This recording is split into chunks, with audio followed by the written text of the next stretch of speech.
आपका स्वागत है टारगेट सरकारी नौकरी चैनल पर। मैं हर्षाद अली। केवीएस परीक्षा 2023 की तैयारी में आज हमारी हिंदी की ये पहली क्लास है, जिसमें आज का टॉपिक रहेगा वर्णमाला। इस टॉपिक से आपकी परीक्षा में कई प्रश्न पूछे जाते हैं, इंपॉर्टेंट टॉपिक है और हिंदी व्याकरण को समझने के लिए यहाँ से हम शुरुआत करते हैं इस टॉपिक की। आपसे रिक्वेस्ट है, वीडियो को आप लाइक कर दीजिए और जो लोग नए हैं वो चैनल पर पहली बार जो आ रहे हैं वो सब्सक्राइब करके बेल आइकन को प्रेस कर लीजिएगा ताकि हमारे वीडियोस के नोटिफिकेशंस आपको मिलते रहें। वर्णमाला किसे कहते हैं पहले ये समझेंगे, लेकिन उससे भी पहले वर्ण को समझेंगे कि वर्ण क्या होता है। जो भी हम लोग अपने मुख से कोई आवाज़ निकालते हैं, कोई भी आवाज़ जो हम अपने मुख से निकालते हैं, उस आवाज़ को हम बोल देते हैं ध्वनि। और ये जो ध्वनि हमारे मुंह से निकली है, इसी ध्वनि का लिखित रूप कहलाता है वर्ण। सिंपल। वर्ण क्या है? ध्वनि का लिखित रूप। ध्वनि क्या है? जो आवाज़ हम अपने मुख से निकालते हैं। तो ध्वनि कहने का अर्थ यहाँ पर यह है कि ध्वनि का लिखित रूप जिसको तोड़ा ना जा सके वो क्या है? वर्ण। ठीक है। और ध्वनि क्या है? मुख से निकलने वाली, हमारे मुख से निकलने वाली जो आवाज़ है उसको हम बोलते हैं ध्वनि। और जो ध्वनि हमारे मुख से आवाज़ निकली है उसको अगर हम लिखित रूप में लिख दें और ऐसा ध्वनि का वो लिखित रूप ऐसा हो कि उसको फिर से फर्दर तोड़ा ना जा सके, वो वर्ण कहलाता है। यानी वर्ण से छोटा कुछ भी नहीं होगा। अब बात करते हैं, हमने वर्ण समझ लिया। वर्ण के बाद अब नंबर आता है शब्द का। शब्द क्या होता है?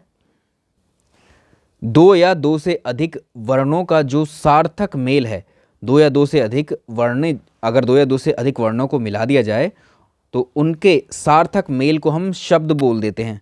सार्थक मेल का मतलब क्या है? कोई भी ऐसे वर्णों को जब हम मिलाएं कि उनका अर्थ भी निकलता हो। ऐसा ना हो कि उनका कोई अर्थ ही ना निकले, ऐसे वर्णों को आप जोड़ रहे हैं तो वो शब्द नहीं कहलाएगा। दो या दो से अधिक वर्णों के सार्थक मेल से जो भी ग्रुप बना है, इन वर्णों का जो समूह बना है, इसी को शब्द बोल देंगे। जैसे पानी है, आम है, चावल है, तो वर्ण ये पा एक वर्ण है, ना एक वर्ण है, आ एक वर्ण है, मा एक वर्ण। इन वर्णों को जब हम मिला रहे हैं तो इनका कोई अर्थ निकल रहा है। सार्थक है यानी जिनका अर्थ निकलता हो, और ऐसे शब्द जिनका अर्थ नहीं निकलता है वो निरर्थक होते हैं। जैसे उमार, अता, इनका कोई अर्थ आप नहीं निकाल पाओगे तो ये शब्द नहीं कहलाएंगे। अब बात करते हैं, एक प्रश्न आता है कि लिपि यानी स्क्रिप्ट किसको बोलते हैं। हमने समझ लिया ध्वनि किसे कहते हैं, हमने समझ लिया वर्ण किसे कहते हैं, हमने समझ लिया शब्द किसे कहते हैं। अब बात करेंगे लिपि की या स्क्रिप्ट की। यानी जो स्क्रिप्ट या लिपि क्या होती है। आप देख रहे हैं हिंदी भाषा में हम इस तरह के वर्णों का इस्तेमाल करते हैं। आ इसी तरह से बनेगा, कुछ दूसरे तरीके से नहीं बनेगा। ये ई इसी तरह से बनेगी, दूसरी तरीके से नहीं बनेगी। ये जो स्टाइल है, जो प्रारूप है किसी वर्ण को लिखने का, यही किसी भी भाषा की लिपि या स्क्रिप्ट कहलाती है। जैसे ध्वनि को लिखने के लिए जिन आकृति, भाई ध्वनि आ की ध्वनि हमने अपने मुख से निकाली, उस ध्वनि को कैसे लिखा जाएगा? आ की ध्वनि को हमने ऐसे लिख दिया मान लीजिए, तो ये क्या है? ये हमारी ध्वनि का लिखित रूप है, इसी को हम लिपि बोलते हैं। तो ध्वनि को, इसका क्या हुआ, इसको बोलेंगे ध्वनि को लिखने के लिए जिन आकृति, जिन चिन्ह या जिन प्रतीकों का प्रयोग किया जाता है, इसी को हम लिपि बोलते हैं। ठीक है। तो ध्वनि को आकृति देने की जो शैली है ये लिपि कहलाती है। जैसे ये आपने लिखा आ ई, ये जो भी हमने लिखा है तो ये है स्टाइल लिपि कहलाता है। तो अब हमारे देश में जो हिंदी भाषा है, हिंदी को जो है हम, हमारी जो हिंदी भाषा है, इस लिपि का नाम क्या है? हम हिंदी भाषा को जिस लिपि में लिखते हैं उसको बोलते हैं देवनागरी लिपि। हिंदी भाषा को देवनागरी लिपि में लिखा जाता है। जैसे इंग्लिश में जो लेटर्स हैं उनको हम ABCD इस तरह से लिखते हैं, इस तरह से भी लिखते हैं। तो ये क्या है? ये अंग्रेजी भाषा की स्क्रिप्ट है, इसको हम बोलते हैं रोमन लिपि। तो अंग्रेजी किस भाषा, अंग्रेजी जो भाषा है वो किस में लिखी जाती है? रोमन लिपि में। ठीक है। अंग्रेजी भाषा को रोमन लिपि में लिखा जाता है और हिंदी भाषा को देवनागरी लिपि में लिखा जाता है। अब बात करते हैं भाषा। भाषा क्या है? भाषा वो साधन होती है, तो जैसे हिंदी भाषा है या अंग्रेजी भाषा है या कोई भी भाषा है, किसी भाषा का प्रयोग हम क्यों करते हैं और ये किस काम में आती है? तो हम सिंपली कह सकते हैं भाषा जो हमारे विचार हैं, हमारे अंदर प्रत्येक व्यक्ति के अंदर जो विचार हैं, अगर हम अपने विचारों को किसी के साथ साझा करना है, अपनी बात को या दूसरे की बात को, तो हम अपनी ध्वनि को दूसरे को सुनाते हैं। इन्हीं ध्वनि को हम जो है अपनी भाषा के माध्यम से बोलते हैं। तो विचारों का आदान प्रदान जो है हम बोलकर करते हैं, सुनकर भी करते हैं, लिखकर करते हैं, पढ़कर करते हैं। तो भाषा क्या है? अपने विचारों का आदान प्रदान करने का एक साधन होती है। मुझे आपसे अपनी बात कहनी है, मुझे ये सारा पढ़ाना है, आपको समझाना है, तो मैं बोलकर आपको समझा रहा हूँ। आपको ये समझना है तो आप सुनकर भी समझ रहे हैं और इसको पढ़ भी पा रहे हैं तो पढ़कर भी समझ रहे हैं। तो ये भाषा को ही पढ़ रहे हैं, आप भाषा को ही सुन रहे हैं, मैं भाषा को बोल रहा हूँ और भाषा को ही आपको पढ़ा रहा हूँ।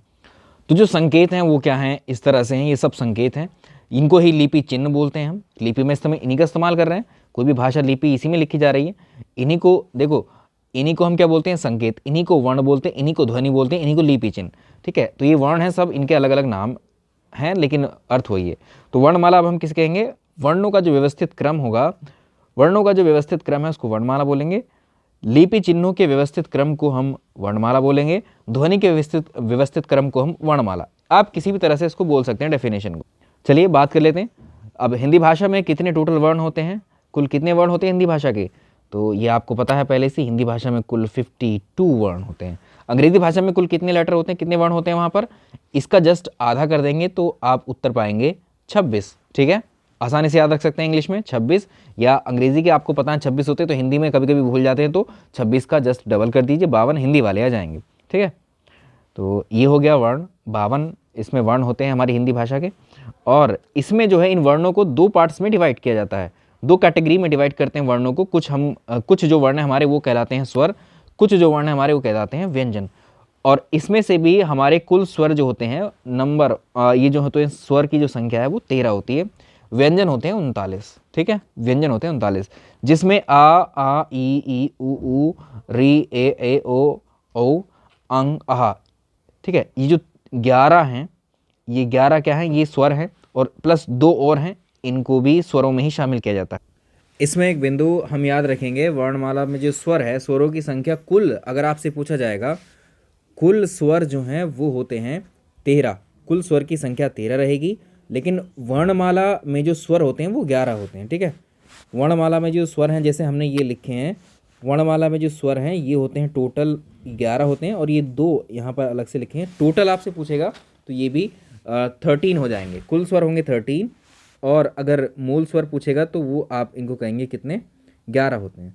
ठीक है, इन दो को भी स्वर में ही रखा जाता है। और का से लेकर ज्ञा तक जो हैं ये आपके व्यंजन हो जाते हैं, 39 होते हैं संख्या। अब स्वर की परिभाषा देख लेते हैं क्या हो सकती है।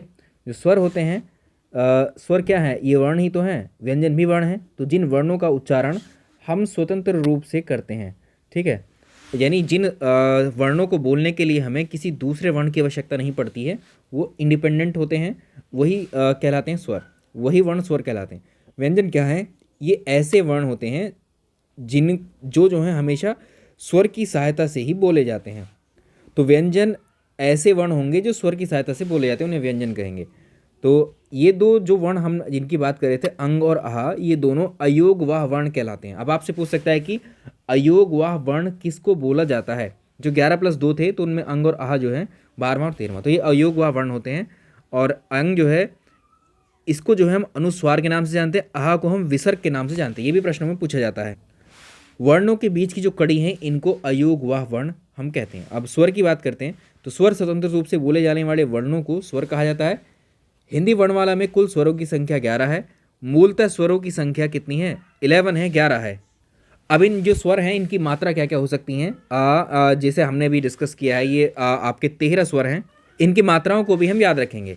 और जो वर्णमाला में व्यंजन लिखे होते हैं उनका वास्तविक रूप क्या होता है, का के नीचे ये हलंत आपको लगा मिलेगा। अब आ है, छोटा आ जो है ये, इस आ की कोई भी मात्रा नहीं होती है। बड़ा आ है, इसकी मात्रा को हम ऐसे लिखते हैं जैसे ये आपको मात्रा यहाँ पर दर्शाई गई है। ये छोटी ई है, इस छोटी ई की मात्रा इस तरह से होती है, ये आपको रेड में दिखाया हुआ। बड़ी ई की मात्रा इस तरफ से होती है, राइट साइड से वर्ण के। ऊ की मात्रा, छोटे ऊ की मात्रा इस तरह से होती है, आपको यहाँ मात्रा दिखाई हुई है। ऐसे ही बड़ी ऊ की मात्रा इधर को घूमेगी, यहाँ दिखाई हुई है। तो ये री की मात्रा है और ये ए की मात्रा है, ये ए की मात्रा है। इसके अलावा औ की मात्रा है, औ की मात्रा है, अंग की मात्रा है। ये सारी मात्राएं आपको पहचान इनकी पहले से है, ठीक है, बचपन से ही आप पहले पढ़ चुके होंगे। अब हमारा वर्णमाला में ये स्वर हैं, स्वर को जो है वर्गीकृत किया गया है। स्वर 2 प्रकार के होते हैं स्वरों को भी, एक होता है इनमें मूल स्वर, दूसरे होते हैं संधि स्वर। तो मूल स्वर, लघु स्वर, ह्रस्व स्वर, ये तीनों एक ही हैं। संधि स्वर, गुरु स्वर या दीर्घ स्वर, ये एक ही हैं। स्वर जो हमने 13 पढ़े हैं उनको डिवाइड किया गया है किसमें, 2 पार्ट्स में। तो एक हो जाएंगे मूल स्वर या लघु स्वर।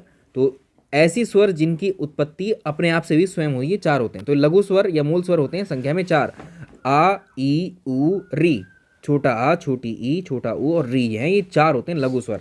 ऐसे ही संधि स्वर जो हैं ये 2 स्वरों के मेल से बने होते हैं, तो इस संख्या में होते हैं 4, बड़ा आ, बड़ी ई, बड़ा ऊ, छोटा ए, बड़ा ए, इस तरह से। अब ये 2 स्वरों से कैसे मिले, 7 होते हैं संख्या में, ठीक। तो संधि स्वर को जो है आप 2 टाइप से डिवाइड कर सकते हैं, सजातीय स्वर या मूल दीर्घ बोलते हैं, संयुक्त स्वर ये संख्या में 4 होंगे और सजातीय स्वर 3 होंगे।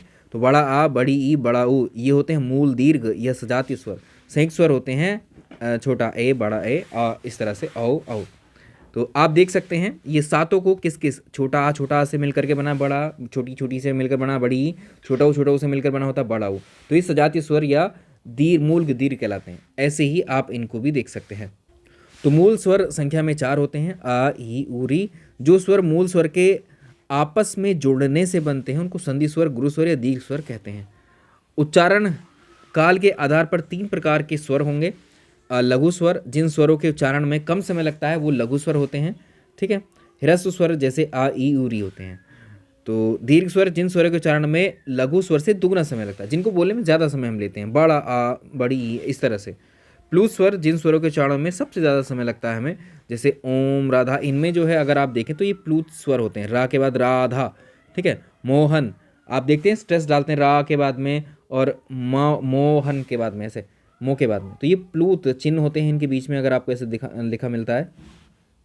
अगर हम अपनी जीभ का प्रयोग करते हैं तो जीभ के प्रयोग के हिसाब से स्वर 3 प्रकार के होते हैं। अग्रस्वर, अग्रस्वर वो स्वर होते हैं जिनका उच्चारण जीभ के अगले हिस्से से हम करते हैं, छोटी ई, बड़ी ई। अगर आप अपने ध्यान देंगे इस पर तो ई को बोलते वक्त ये जो है जीभ का अगला हिस्सा, बड़ी ई, री और ए को बोलते हुए प्रयोग होता है। मध्य स्वर उच्चारण जीभ के मध्य भाग से होता है, छोटा आ। पश्च स्वर उच्चारण में जीभ का पिछला हिस्सा आता है, बड़ा आ, ओ, है ना। इस तरह से आप कर सकते हैं।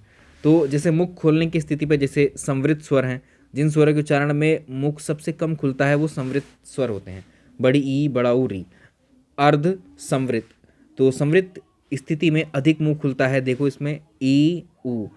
विवृत स्वर जो है उच्चारण में मुख सबसे ज़्यादा खुलता है इनके, तो ऐसे भी डिवाइड कर सकते हैं। अर्धविवृत, इसमें सबसे कम मुंह खुलता है। अब आपसे प्रश्न पूछा जाता है स्वर्णों का जो उच्चारण करते हैं वो मुख के किस भाग से करते हैं। जैसे छोटा बड़ा को हम कंठ इस्तेमाल करते हैं उच्चारण का इस्तेमाल, छोटी बड़ी तालु का प्रयोग करते हैं इनको बोलने में, छोटा ऊ बड़ा ऊ को होंठ का इस्तेमाल करते हैं, री को हम मूर्धा का इस्तेमाल करते हैं, ए और बड़ा ए को कंठ और तालु के प्रयोग से बोला जाता है, बड़ा ओ छोटा ओ को हम जो है कंठ और होंठ का प्रयोग करते हैं बोल। तो ये हमने स्वर और स्वर को देखा है आज यहाँ। अगले चैप्टर में हम जो है व्यंजन को डिस्कस करेंगे। चलिए आज के सेशन में इतना ही। वीडियो पसंद आया तो लाइक एंड शेयर कर दीजिएगा।